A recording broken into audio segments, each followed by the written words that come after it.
for your central nervous system to make a complete rebound. Right. And that's just according to science. That you need about 10 days Sure. for complete recovery. So if you think about it, besides having your recovery time, okay, like Brandi had pointed out, it takes 10 days. That's usually why the week before you take a week off, which would be the week before the week meet, you would do a deload. Yeah. Okay. That's just moving stuff around, keeping everything kind of smooth. That's not even working out. It almost feels ridiculous Right. to be there. But I mean, it works. It works. So you're really allowing the recovery time for your central nervous system. But the other critical point as well is you limit the chances of you getting injured. Because you'll start to realize, hey, the week prior to my deload, I did a 72%. So doing a deload isn't really doing nothing for me. I feel really strong. That's because you're at a 70% the week prior to, right? So they come in and you're talking a week before the meet and they're pulling past their opener, probably pulling like a PR. Mm-hmm. And then all of a sudden the week of the meet, there's now 5 days behind recovery for the central nervous system, which means you're not going to compete at 100% on the platform. The hardest part, I think, and this isn't just for like new lifters, but I think this is for everybody, including myself. It's hard to hang your ego at the door 2 weeks before your meet, right? I agree. But if you can understand the central nervous system and you have you have a coach that you really, you have a lot of confidence in, you have to follow what's written down. Now, I'll be honest with you, my coach, I got to meet my coach's coach, Jim Marino.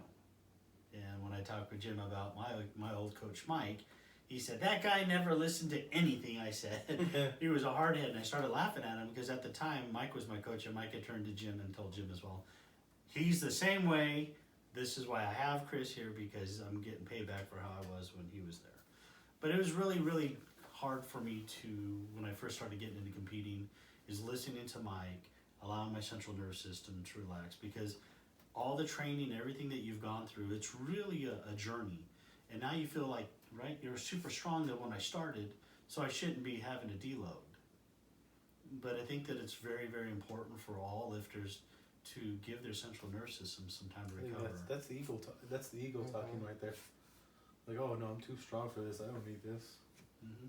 Yeah. Well, like 2 weeks, because those 2 weeks, the first week you're doing that deload, the next week you're not doing anything before competition. It's hard. Yeah. It's really hard. So, you got to keep your spirits up, Sure. So. Oh, you can go to the gym and hang out with your bros. Exactly. Yeah. Yeah. You can go in there and walk on the treadmill. Right. Yeah. Atmosphere. Mm-hmm. Right. Yeah. You can do that, but you have to be disciplined enough not to go and lift. Mm-hmm. So I've done the 12 or 14 days off. Like I remember going to my coach's house and my coach saying, okay, you can go home. I said, no, I'm just going to hang out here. I'll load weights. I'll wrap people's knees or whatnot. My coach is like, you can hang out, but you don't touch nothing. And I remember leaving, I didn't even get a workout in. And at the time, my coach was about 40 miles from where I was living at. Mm-hmm. And that was just one way. So it's a long ways to drive out to not be able to touch anything while you're there for 2 or 3 hours. But honestly, the proof's in the pudding. And when I got on the platform, I was aggressive. I want to say that the weights felt heavy because, all my nerves and everything were just start. But after that first pull, everything else was cakewalk. Mm-hmm. Right? Mm-hmm. Yeah. Mm-hmm. Once again, it came back to your short-term goal and your long-term goal. And I think it's safe to say with every lifter, we all have one thing in common. When we get off that platform, the next time we get on the platform, our expectation is to be better For the last one. than the last time I was on the 100%. platform, right? And the only way that you're gonna be better is by growth. Mm-hmm. And growth comes with discipline, right? You got to understand that you're not building all this time inside the gym. You're catching it whatever you eat, whenever you sleep. That's your recovery time. Listen to your CNS. You're confused with it, ask your coach, hey, where I'm at. Any new lifter coming on, you don't need to go to a qualified coach just to get on a platform. You need a qualified coach if you expect to go further than just the platform. If you want to be at your best then that's where I would say that you get yourself a skilled, qualified coach that understands the lifts, understands parallel. I've lost count of how many people Brandi and I have worked with where all we've done is adjust their approach, foot position, hand position, chest, high bar, low bar, It goes a long way. wide stance, Yeah, sumo, that makes a big difference. traditional, yeah. Mhm. I think it's funny because the thing with getting, I mean, it's not funny, but it's to get a coach that really knows what he's doing. It costs some money, Sure. but they don't understand that. Hey, I'm gonna pay this guy $50 to half-ass teach me Mm-hmm. and not fix my form. I'm probably not gonna get any tempo on my squat because he didn't teach me how to sink it down there. But I could have paid 150, 200, whatever, with an actual coach that's had the training, that's had the time, they've accumulated so much information, and it's just about perspective. You know what I mean? Mhm. Like, Yeah. do you want to save money or do you want to save your back? And the chances of that $50 coach ending you with a significant injury is pretty high. Really as high. well. Yeah. They'll probably have you working out the week before. Yeah. Yeah. I think Brandi can probably speak on that too, because she had actually hired a coach to work with her when she first got involved Mhm. with powerlifting. And I think that it was probably a good step in the direction to get her going to realize that there was more out there that she needed to understand Mhm. in regards to squatting. We both ventured down together on bench. She went, I think, had some work done with another big lifter and kind of worked on some hand positioning for her on the bar. And I think what it is you cannot put a price tag on experience. 100%. So you might have a lifter that's out there today that's lifting and he's probably setting state records, or she's probably setting state records, and then maybe she's coaching other people. But if he or she has not taken that time to actually work underneath somebody and understand, the progressive climbs, the difference between a DUP or a conjugal or periodization, linear, any of these programs, and then pulled or extracted out that back end data that talks about why am I always running up and down, spikes here and there, you're going to miss out on the central nervous system. You're going to miss out on the key aspects of really where the strength's coming from, right?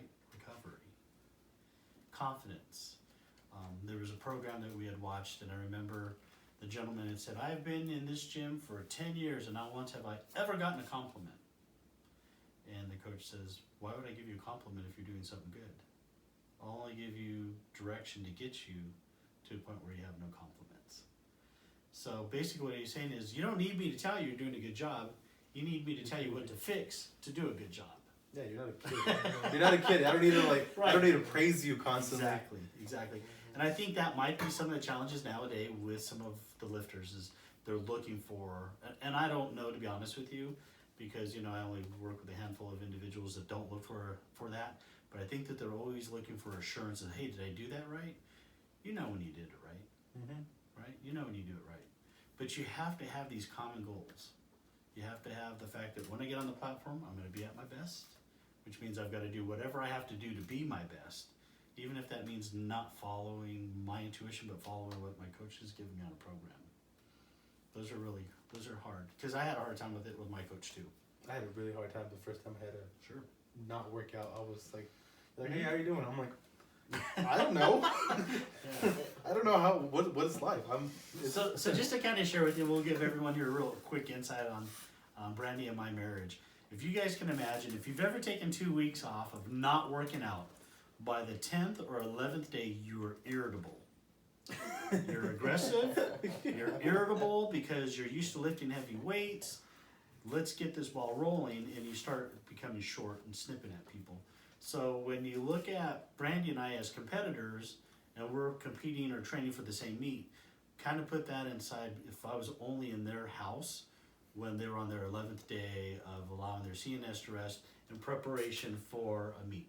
Yeah. I'm like, hey guys, I'll see you guys Wednesday. Yeah, I'll see you guys the day of the meet. Yeah. So Brandi and I, we've had a lot of really great conversations.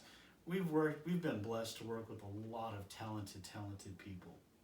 You know, we've been blessed to have an opportunity to train athletes, and we've been twice as blessed to see them perform on the platform and exceed where they were at prior to. It's a pure joy for us, for me really, but I mean, I don't want to speak for you, but it's a pure joy for us when we see our associates exceed, or I'm sorry, our athletes exceed what they thought that they at one time couldn't do. Right? And to me, it's exciting. That's how come, like, whenever you and I are working out and I see, I'll start adding weight on, you're like, you want me to do this, like 20 pounds past my PR. Like the time with when we benched 315, I looked at you, you're like, you're doing this, and I'm like, I have never done this before, and then I got a triple. And I was like, wait, what? Yeah, and I remember you looking at me, and I was like, yeah, that's why I kind of just like looked at you. Confidence in your ability, understanding where your hand position's at. This is one thing that I think is a really great comment that Brandi, it's a statement. If you train with a bad habit, you're going to compete with a bad habit. True. So why not train as if you were competing, so that when you go to compete, you don't have to worry about your form or hitting depth because you've already trained that. Mm-hmm. Right? Yeah. Yeah. So I think first time athletes coming in, that would be my advice to you, is don't get caught up in the hype. Pay attention to your form. All the weight will come later on. Don't worry about lifting heavy. Don't pay attention to the other athletes too. Yeah. For the first few years, I would probably say the first a little over 3 years, I never watched people lift. I'd go stand behind the platform. I'd stand behind the curtain, remember? Yeah, you know, Brandi would be there, I don't want to watch it. All I need to do is see where my name's at on the list. Yeah. Yep. That's how I am too. Yeah. When you, And in regards to training, it's critical, at least 3 weeks out, that somebody calls commands. You should what have are somebody- commands? Because a lot of people don't know. I told someone like, hey, have you practiced your commands? What are those? I'm like, dude, you gotta get them in order. And the reason why I say that too is, like Brandi had shared with you, we have a large volume of first-time athletes in most of our meets. Yeah. And that's the number one area that they bomb out on, is not following commands. So if they were to incorporate, or if their coach was to incorporate commands That during $50 coach. their training. Yeah. It's that $50 coach right there. Yeah. Oh, you're absolutely right. Yeah, that's a good way to put it. Jeez. man. Coach probably doesn't know commands. Yeah. He's like, wait, what? It wasn't on the non-sanctioned meet said we didn't have to do that. Right. You know, we always get excited. I mean, whenever we're getting closer to a meet, we're pretty excited because we know, like, you know, we've had our athletes, they've put in the time, you know, they've sent us video. We do a lot of online coaching out of the state, Orange County. I mean, we're all over. So we have quite a few people that we work with. And when we see videos coming in and then we're able to say, I need to see your feet, we're able to do some corrections on the feet. Let's talk a little bit about your bar path. You know, there's a lot of things that we're looking for to kind of like put it all into perspective. But the crucial thing is we always tell them is to call commands 3 weeks out. Okay. Benching, I think it's critical that there should be a pause at least every 3 weeks of training. Should be 3 weeks, then you do a pause bench, 3 second count, 2 second count, because you never know how long your head referee's gonna hold you down when you come down. And it's not so much the head referee holding you down, the rule book states that bar has to be motionless. So if you're benching and you're saying, okay, it's here on my chest and it's sinking, and you're counting to 3 and pressing up, it's not still. It's gotta be still. So I think it's really important for first-time athletes to incorporate commands in their training. Mm-hmm. How about you? Mm-hmm. It always kills me when I go to a competition, and it's a new athlete. It's like the first time they're on the platform, and they're doing really well, but then they keep missing those commands, and I'm like, you got it. I'm like, Yeah. It's the rack command on bench is what I've seen a lot That's- of. Is yeah. they'll go to rack the bar without hearing the rack command, and it's a whole lot of work to put in for nothing, just to Yeah. get red lights. The easiest one for me is always done. Yeah. Yeah. Oh yeah. Just one command. Down. Down, Yeah. and I'm like, Yeah. okay. Yeah. So there's a lot of different avenues. You know, I found my coach online. Oh, you did? Yeah, when I did a search, I went over to USPA, .net, then I went over to the Power Watch, and they had a list of affiliated gyms as well as individuals that do coaching. And and I was able to find mine. I worked with him probably about 2 years, I'd say. Yeah. But like I said, you know, it's really hard because you're like, okay, I'm setting all these state records, I'm now setting national records, I'm now setting world records, okay. Now I'm actually breaking down the whole entire list and understanding how everything's working. I should be able to start writing my own programs. So I'd probably say about a year and 2 months into my training with my coach, I started working on my programs. I started working on, you know, foot position, bar path, chest high. Brandi and I got together, we started working on gluteus maximus tightening during a squat. We have a lot of conversations on programs because it's not a cookie cutter program. You're not going to get one program that fits every person, right?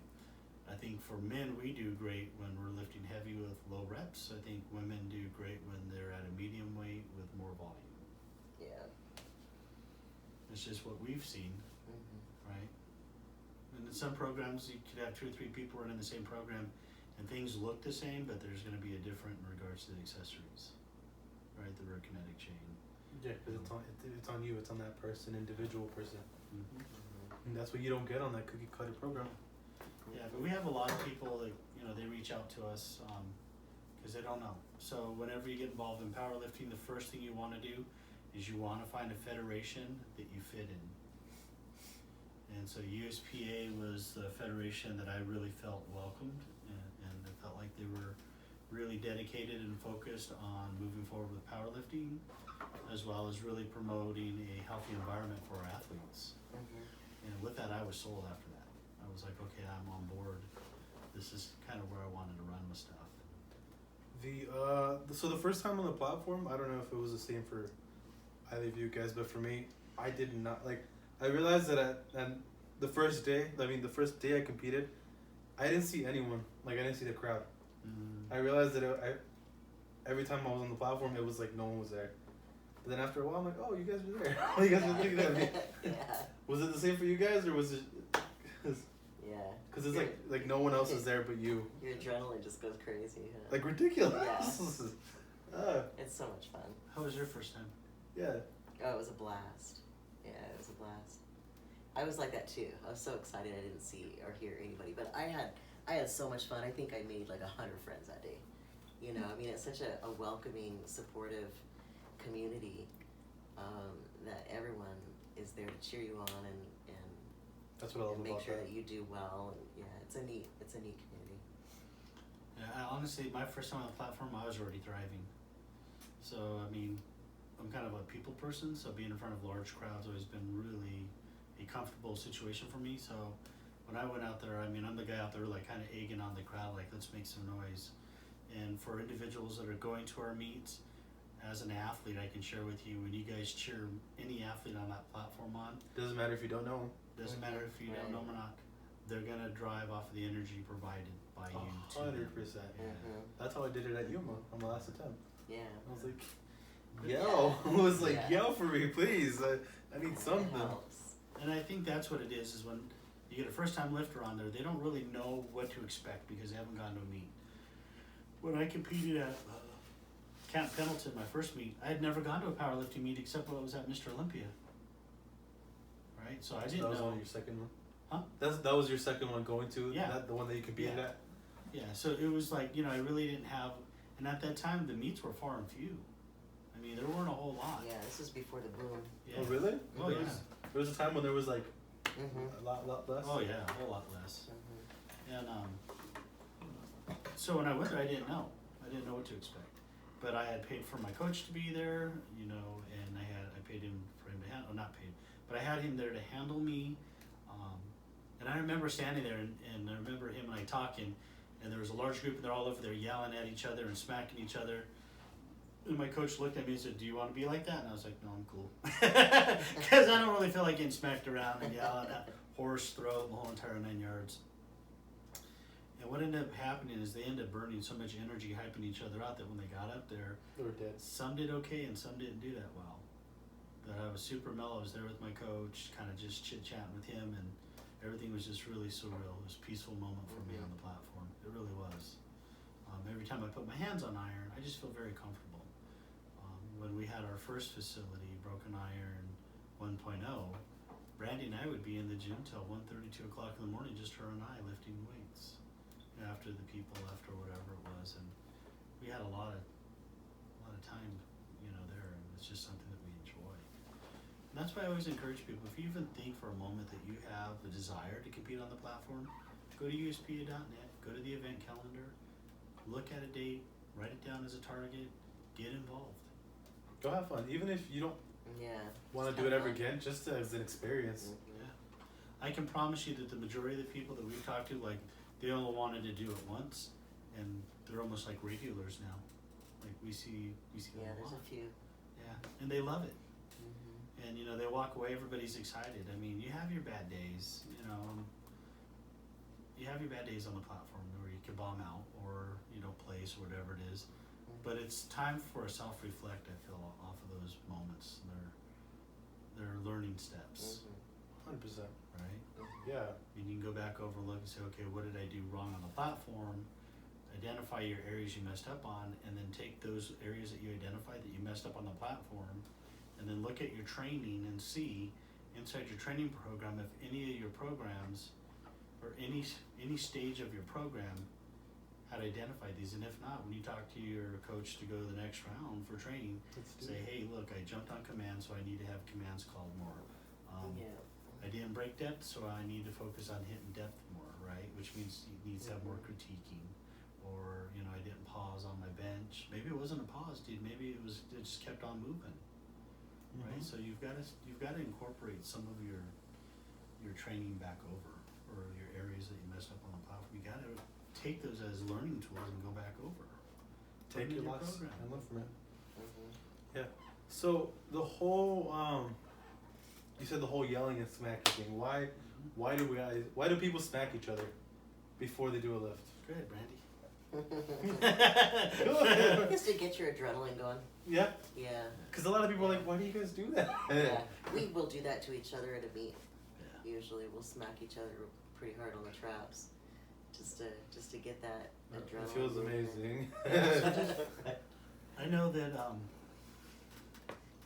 when you get smacked on the back, it actually stimulates your whole entire central nervous system. You feel it from the center of your calf all the way up to the back of your neck, okay? But it's that sudden bolt of, okay, everything's wide awake, that you have to get up on the platform. You see people get smacked and then they sit there for 2 or 3 minutes, there's really not gonna do a whole lot. No point. Okay, yeah. So a lot of times you see people come over, and it's not that the handler or whoever's doing the smacking is there to hurt them. They're getting smacked because it's actually opening up their central nervous systems, the rear kinetic chain, right, the rear rock and roll. Perfect example. That's why you see people get smacked on the back for a deadlift or a squat and not a bench. I've never thought about that. All right, so if you look at the timing of where things are smacked, the majority of people getting smacked is at a deadlift. Mm-hmm. That is where your rear kinetic chain comes into play. And if you guys don't know about your rear kinetic chain, ask your coach. Not the $50 coach. I think it's one of the most overlooked parts. I really, really do in a program. I really, really believe that today a lot of people don't focus on the rear kinetic chain. No, when we started working on it, I was like, what are we doing? I was like, what is this? Mm-hmm. Is this magic? Everything's linked together. Yeah. I'm like, so everything connects. I thought it was just like a floating body. Just, ooh. So for all of our veteran athletes out there, I would go back over and say you guys should have a short-term and a long-term goal. Short-term should be a 12-month achievable goal, and a long-term should be anywhere from 2 to 5 years. Yeah, and to the peeps that are just trying to try it out, just try it out. It'll be fun. I think so. Yeah. I think it's a great unknown, to be honest with you. I think that when people sign up, they don't know what they need. Do I need a singlet? What do I need a singlet for? Why do I have to have long socks for deadlifts? So I have to have a wrestler suit on. Right. How come I can't wear a spandex shirt? Because they're so cute. Right. Because they're so cute. I mean, so I think that there's a lot of like the great unknown, Mm-hmm. but it's out there. It's right there at their fingertips. It really is, and they can reach out. You know, I mean, Brandi and I, we've been meet directors going on 2 years now. This is our second year, I believe. Yeah. Yes. Yeah, already our second year. Dang. Yeah, and we always try to be as available as we can whether it's for like just regular athletes or for just people inquiring and wanting to know how things work out. You know, we try to embrace and bring everybody that we encounter into the sport because we really believe in it. Mm-hmm. So, like, between, like, you know, talking about what you need, the accessories that you need, the tools, the wrist straps. Why is it so important to have wrist straps and a belt? Because I have been asked this, and I'm like, I know who can answer this. I'm like, you look cool. I get a Pioneer belt for $300. Thanks, Dave. Thanks. Oh, thanks, Dave. Yeah. Yeah, quick shout out to Dave for giving me his belt. Yeah. Way to go, Dave. Well, he doesn't know it's mine yet, but It's the only belt that fits us now. I told you my other belt shrank because of the heat. Love it. How about you, babe, in regards to wrist straps and belt? Protection, support. Yeah. Yeah. So I was like, yeah, protection. Yeah. You know, there's these broken iron wrist straps out here. I don't know if you guys have seen them. Yeah, we're so excited about this. They will be approved by USDA by January 1st, 2020. 2020, and Yeah. they are really well. They're really good. I like the competition ones, The red and blacks? the red and Yeah, blacks. those are nice. Yeah, they're real stiff. The other ones are more for like gym, Yep, regular like gym wear, wears. but the red and black ones. Mm-hmm. That's Yeah. probably like our 5th or 6th design. Brandi's done really well working with a couple other companies trying to get these wrist straps made. I'm a firm believer that there's a time for wrist straps and then there's a time for a belt. And then there's a time for no wrist straps. Yeah, no belt. And no belt, yeah. Mm-hmm. The wrist straps obviously protect the small little tiny bone that's inside here as well as limits your mobility on your hand, right? There's a lot of ligaments and tendons in your wrists that need to be protected because they're so small. Mm-hmm. Yeah. So if you think about it, if it limits the flexibility on your hand when you're benching it, locks your hand in place, that's more of a solid strength being pushed than you giving a push and your hand giving away, right? Same scenario with the belt. A lot of people, contrary to what people believe today, wearing a weightlifting belt for benching or squatting or deadlifting is not there to protect your back. It's actually there to have your belly to push up against something. So when you have your stomach that you can push up and you're expanding it out, you're pushing forward, right? You're coming up. You got this movement going on. You got limited mobility in your wrist, which is not allowing your hands to move, so you have a solid push moving forward. If you take both of those and transition them over, it's called a carryover, right? You never see a mechanic go in and do something without a wrench. You never see Yep. a roofer go upstairs without a nail gun or a hammer because those are their tools for success, right? And that's kind of where we're at as well. Knee sleeves, belt, wrist straps are tools for success.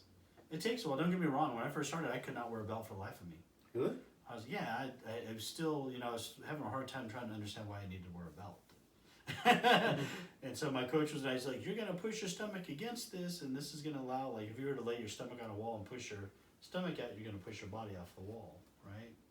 So you're allowing your body to push something against something. Having a belt and pushing your stomach against actually gives you more of a carryover. There you go, guys, for the people that had that question. Yeah, absolutely. Same thing with knee sleeves. And, the critical parts is you've got to have top quality gear. Yeah. Don't go out and buy, like, just regular, I don't know what you call it, not store-bought, but, like... Just like Big knockoff. Five. Yeah. Big five knee sleeves. Yeah, Big Five. The grip-on knee sleeves. Yeah. You want to get a quality... Spend the money. Yeah. Seriously, that's just for protection. For yourself. It'll carry over on the platform. 100%. It really will. Mm-hmm. So, long-term, short-term goals, right gear.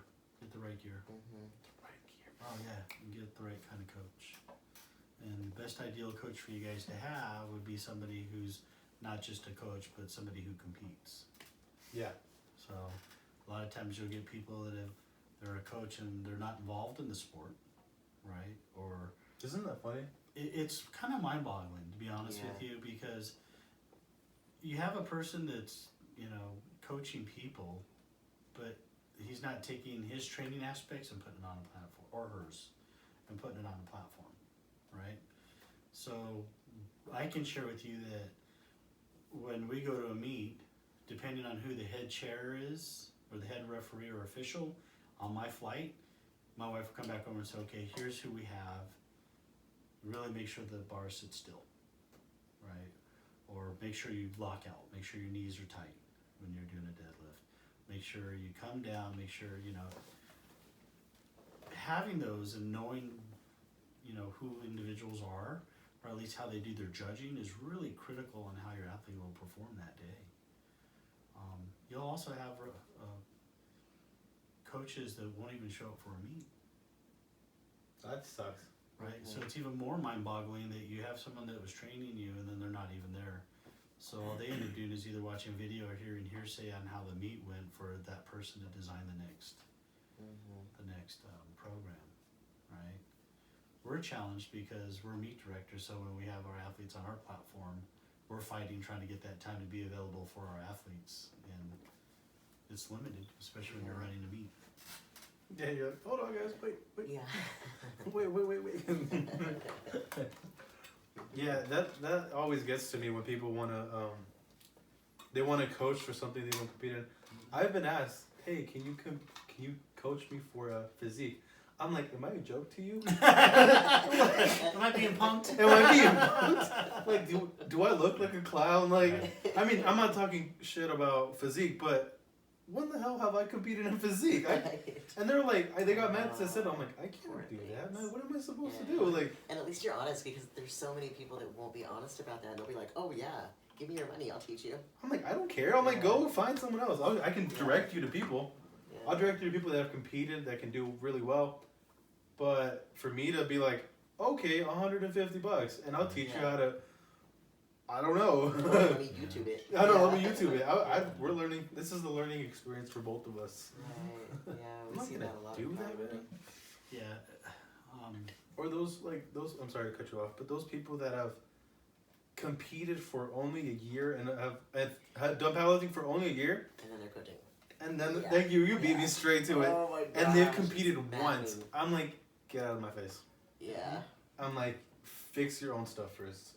Learn how to squat to pass parallel first. Those same people have been on our platform, and we've seen how shitty they lift, and then we see them on Instagram trying to get people that coach. they can train. Yeah, and it's like, oh. And I'm like, don't do it. Have respect. Yeah, don't do it. And I feel bad because a lot of people, they're like, oh, this guy's competed once. They don't know how he did. They just know he's competed. They see the billboard of, I competed. Yeah. I benched 315. Yeah. Which is not that crazy for like in a powerlifting competition. You know, my biggest concern isn't even the fact that those people aren't going to progress in the sport. It's that they're going to get hurt. Oh my gosh. They're going to get injured. Yeah. And we have you see people that train today. We can talk just about deadlift. That have had training. Like they know to keep their back straight, right? And yet today they're still training without a coach, rounding their back, and now they're training their girlfriend or best friend or best friend's girl cousin, or something like that, right? And it's a matter of time before that person's back is bad. And not only does that person hurt his or her back, he also hurts his girlfriend or his friend's girlfriend's back as well. Yeah. And so those are kind of those are frustrating moments for us, but we keep trying to remind ourselves that, you know what, we don't know everything. So, but we do know a round back is going to cause the backaches. 100%. And that would be the least of your worries. We know biomechanics. I mean, Yeah. we know what makes the body move safely. Brandi, you're like, I mean, I do have a certificate in it. You're like, I mean, I studied it, but what do I know?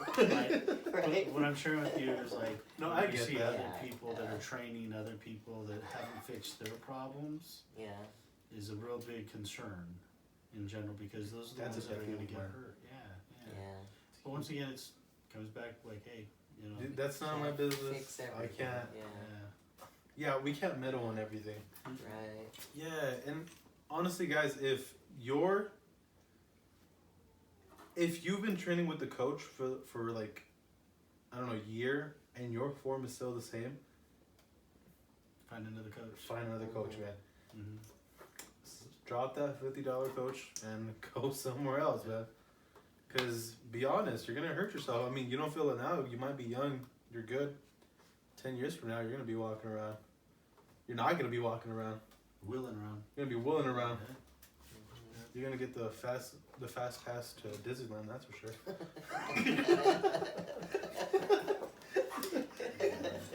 Also, keep a journal. Oh, I love All that. I first have time mine. lifters, they should have a journal. Write your recordings down, know where you're at. Dear diary. Yeah, I think it's critical because I think on an 8-week program, you might end up being really strong on your 5th week.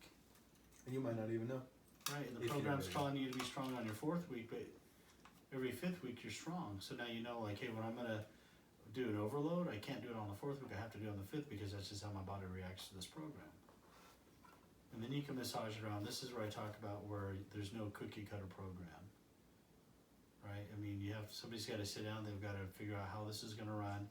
You know, the athlete's got to be honest with their coach and say, I'm struggling here. This isn't really working for me. I've got a bad back or a bad hip or a bad knee or whatever it may be.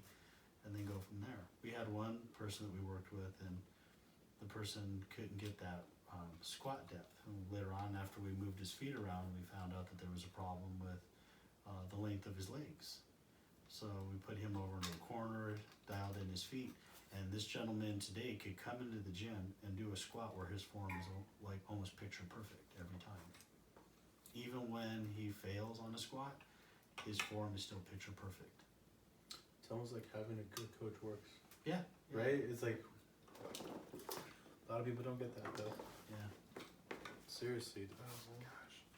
I was gonna say something too, but my mind slipped. Oh yeah. First attempts for. Do you guys think it's okay? Like you guys being directors. Do you always have to go 9 for 9? Like do you have to get every attempt every time on competition? I don't think so.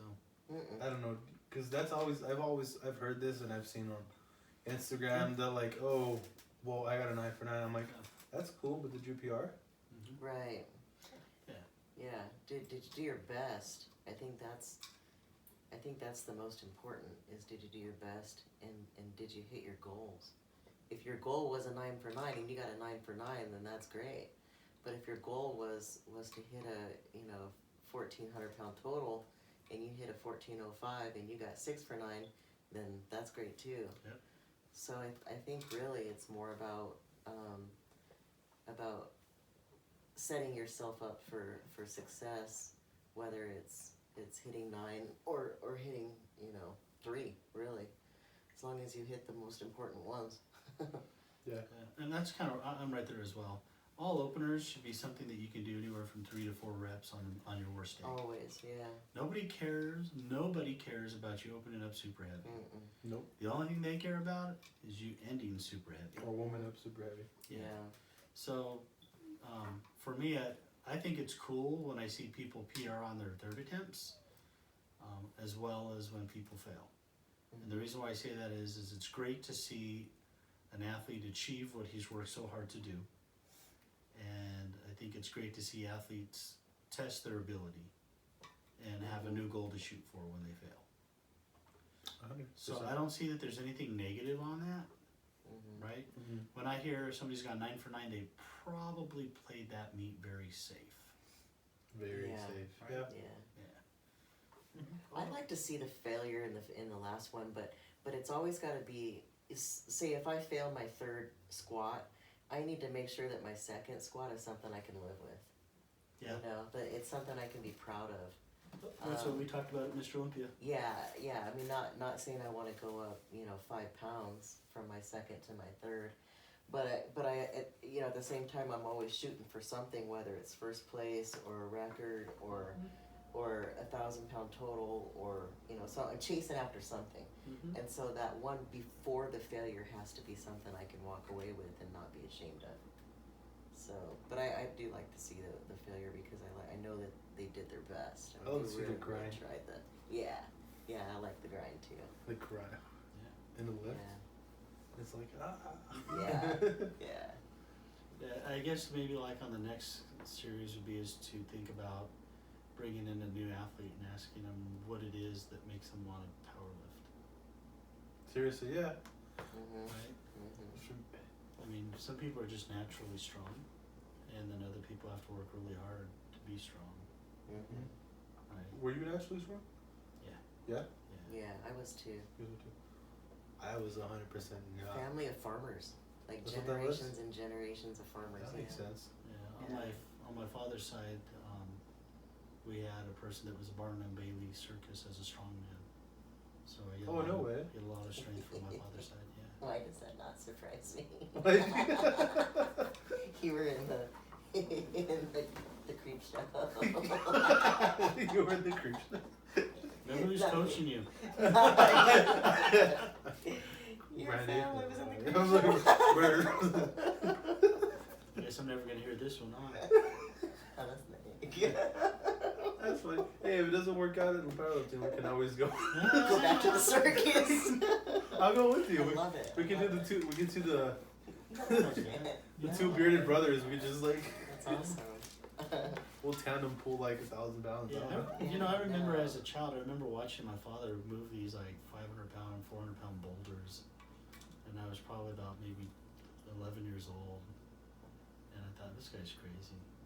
He was just dragging these boulders out of the ground, and you know, I've watched him pick up like stupid weight when I was real small, and I never want anything to do with it. I didn't want anything to do with lifting iron at all as a kid. And probably when I hit about 19 years old, I walked in. By the time I hit 20, it was starting to sound kind of fun. By 21, I was full board. I was hooked. You were like, this is it. Yeah. Yeah. No, the first time I got into a gym, I could bench the bar. Mm-hmm. I could bench and that was even in like a half rep. Like I wouldn't touch my chest because I couldn't. I was like, this is too. That's That was a awesome. weekly. I lost track of how many books I read in regards to like weightlifting, weight training. You know, I mean, I've done the boot camps. I've done everything just to have something fun, right? And the powerlifting, there's always something fun. Different accessories that we might decide to do. Deadlifting, everybody loves deadlifting. Right. Yeah, I enjoy bench pressing personally, but everybody loves deadlifting. You prefer benching than? Yeah, I do. Yeah. I like bench more too. It's because you're good on it. Not this week. You're Still sore. still. You're like, it's been Still 5 sore. days. Oh my chest. Yeah. Well, let's flip it around here because I know we're starting to run short on time. But let's flip it around here and let me ask you a couple of questions. So you remember what it was like before you had a coach? Yeah, 100%. What is your training like now with a coach versus when you didn't have a coach? When I didn't have a coach, it was a monkey see, monkey do situation. I would screenshot things off of Instagram. I would go on was it bodybuilding.com? Mm-hmm. I would get like the 6-week Yeah, programs, and I would just do that. And even then, like my form was crap. No one ever told me, hey, your ass needs to go all the way down, like go past parallel. I didn't know what I was doing. It was like I saw a guy doing something, so I'm like, I'm gonna do that, and it never worked. I never got stronger. I never got bigger. I was always small. And as soon as I got a coach, it was like, oh, that's how you squat. Oh, oh, this hurts. Oh, what's the rear kinetic chain? What's the CNS? What's this? What's a hamstring? Like, what's a proper hamstring curl? What's a singlet? What's a singlet? What's a multiply suit? You'll find out soon. Yeah. You know, It's been a whole the 360. when I had a coach, I was still doing my bodybuilding or my weight training separate from my powerlifting, right? So I would do all my weight training in the morning, then I'd do my powerlifting 3 nights in the evening time with my coach. And my coach would be like, okay, and the programs are really, the numbers are low. When you're talking about 75, 80%, 5x5s, 3x5s, you know, Mhm. 5x8s, 3/8s, and so forth. But I kept telling him, I go, this is nothing, you know, and finally when he realized I was working out in the morning time, he had to re-alter my numbers in the evening time just so that everything kind of worked together. So he'd say, hey, I know next week we're going to do 80%. I need you to do me a favor and bring some of your regular weight training numbers down so you have enough energy, you know what I'm saying? And it was like a bucket full of energy. And I just kept storing it, because when we went to hit our max week, I needed to have that energy to PR past every lift. And it wasn't so much as saying, yeah, I got a PR in my coach's studio, but it was more along the lines of like, I pull 10 pounds heavier than what I did before, meaning that when I go to the platform, I'm probably going to pull about 25 pounds heavier than what I'm doing here today. Right? So that was one of the things, like, you know, I mean, you guys think coaching's easy. It's really not, because you have to try to design things to flow with your athlete's body, right? And then you have to have these conversations and saying, hey, let's get you guys back on the program. Don't veer away. I'm more lenient. I'm like, hey, if you guys want to lift heavy, that's fine, because you're going to pay for it in the long run, but this is how a body should run on a program. Yeah, I remember the first time you were like, yeah, if you want to go heavy, go heavy. Yeah. I was like, I'm more okay. strict. And then I'm I more came strict. back and I was like, Yeah. this hurts. I'm like, don't go rogue. Don't. Stick to the program. You said I am the captain now. You listen to me. Well, I mean, yeah, ever since I've gotten a coach, everything's changed. Mm-hmm. My squat stance, where I hold my bar, my bench, my deadlift. My deadlift is the one thing that just Skyrocketed. it just skyrocketed up. Well, my squat did too. I can't say no, because the first time that you helped me in the gym at Broken Iron when we were there, I was struggling with 405. You were like, hey, what if you put the bar here? And it was like unlocking everything else. I was like, wow, That's good. nothing hurts. But the cool part too, like, and I'm not trying to pat myself on the back, the soft knee. Oh my God, the soft knee that drove us. So you guys might know it as a soft knee. We call it the one knee. The one. Okay, but it literally took us a year to fix the one knee, which is a soft knee on the top side of a squat or a deadlift. A deadlift. I couldn't lock. So the people that don't know, I couldn't lock out my. I wouldn't lock it out, right? Not even a little bit. And I was like, I'm trying. It was the whole year, and that was. Foot positioning, talking a little bit more about the gluteus maximus, focusing more on your rear-kinetic chain, and really kind of got everything dialed in regards to tight. So I think that if I was going to say what was my biggest achievement this year, I'd probably say it's that, to be honest. The one knee. Yeah. And here's why, because Fixing Juan's knee. your third lift, I don't know if it was Yuma. It was Yuma. No, that I didn't get. Yeah. It was the second one. I got the third one. Because of your soft knee. Yeah. Right? The reality is you already had enough strength to pull that 2 times, so you know your third lift you could have gotten heavier, but you repeated your second so that you could get your second on the board. By addressing your soft knee, or the one knee, right, already lets you know that come your next meet you're going to have a heavier deadlift because you've already addressed the soft knee. I'm excited for that. Yeah, I am too. And so for us, whenever we can fix things along the way, we get excited. You know, we can both kind of high five each other in our room or in our house and say, "Yeah, that was good. We got this squared in." I remember when you finally said, "Hey, well, try this and this," and then I did it, and we just looked at each other, started laughing, like if we were crazy. We were like, "Ah!" Like, that's it? Are you serious? Yeah. Which is all it took. That's all it took. What the heck? But there's key words. You know, if you think about it, Yeah. you know, a regular audience person, or I don't know the title you'd put on it. All you would hear them yell is up, up, up, up, up. Yeah. Right? Rather than giving you some key indicators. Yeah, like squeeze your cheeks. Chest high. Yeah, look Right. up. Yeah. Tighten your triceps. Right? Mm-hmm. So, you know, and I think that's. Yeah. I know for me, when I'm handling you, I already know my keywords that you've been trained to hear me say. Mm-hmm. Oh yeah. As soon as So I hear when it. I say tighten up, you already know that it's time to tighten, right, your rear kinetic chain and get that knee hardened up, Mm-hmm. right? I think that that's critical. You got to have keywords to train with, Mhm. right? I mean, you can pull it all the way up, but if your knees are soft, you're still going to get a red light. I think we squatted for like an hour that day. We did. You were like, lock it, and then it was like, it was fine, it's fine. But the film doesn't lie. Like, Yeah. oh my god. Yeah. It was like discovering fire. You know, I think for Brandi and I, when Brandi trains, her set or her program's mostly high volume. So when we get her programs laid out, she'll tend to either go 5 or 10 pounds under, but she brings up her reps by 2. So if I got her at a 5x8, she's probably doing a 5x10 with 5 to 10 pounds lighter, because she knows her body. Yeah, I do well with volume. Yeah.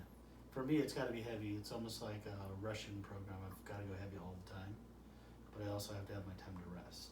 Yeah.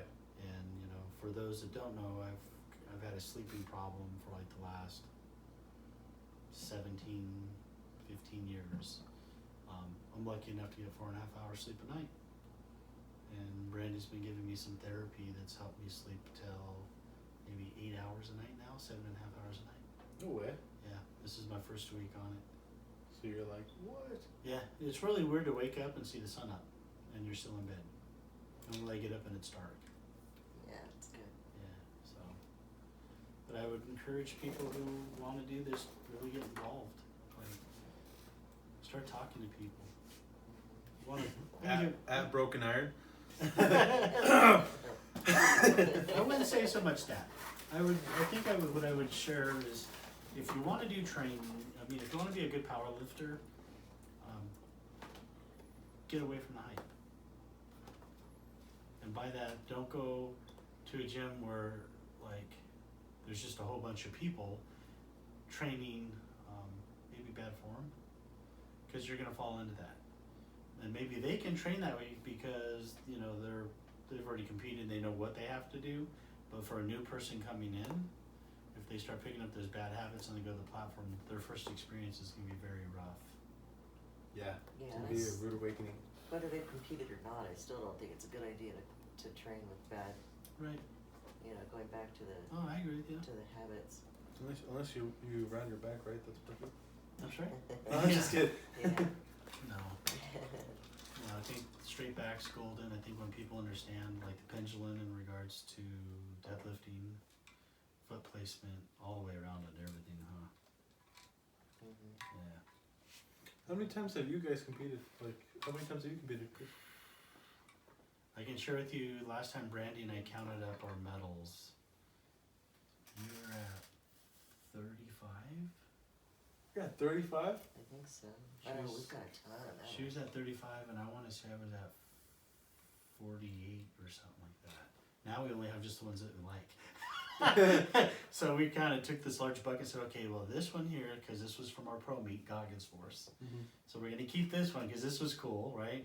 And then, like, this one, you know, was like Yeah, and even my last meet, gave I me- forfeited a bunch of the medals just Yeah. because I did the crossovers for that one just so I could take the record. national records on that. You're But I didn't need the medal though. You're like, I want the medal. I just want Yeah. the records. That's yeah, it. I needed the That's I wanted cool. the record on that, but I gave away the medal. Yeah, I think that when you get to, like, where we're at, after a while, it's cool to have the medal and take all the nice pictures, but okay, we're good. So I know when we were competing in Texas, we had won Best Lifter Awards, like in the Open and Masters, right? Yeah, we took both. And we turned around and we gave them out to the audience, or we gave them to other athletes, lifters, other yeah. lifters there that we met. Mm-hmm. And I think that that's what's really fun with Brandi and I, is we always like to surprise people with stuff, and it's cool, huh? Mhm. I thought it was cool. Yeah. Yeah. They liked it. Well, for my next competition, you guys can just give me the best lifter award. Yeah. I don't mind. I turn around. I'm like, oh, God, thanks. Just kidding. There's a I didn't realize you guys have competed that many times. Yeah, we've been all over. yeah. We took like 6 months and traveled, like, to different states and competed. Yeah. And that was really big for us because it allowed us to understand how our bodies work when we're flying. And then, you know, you figure the first few meets we were getting in like the day of weigh-ins. And we realized, man, we're tired, we're gonna compete the next day, let's go 3 days before. So we get there, we can kind of lay around the hotel room, maybe go out, walk around, let our bodies relax from the flying, and then go weigh in and be okay that route.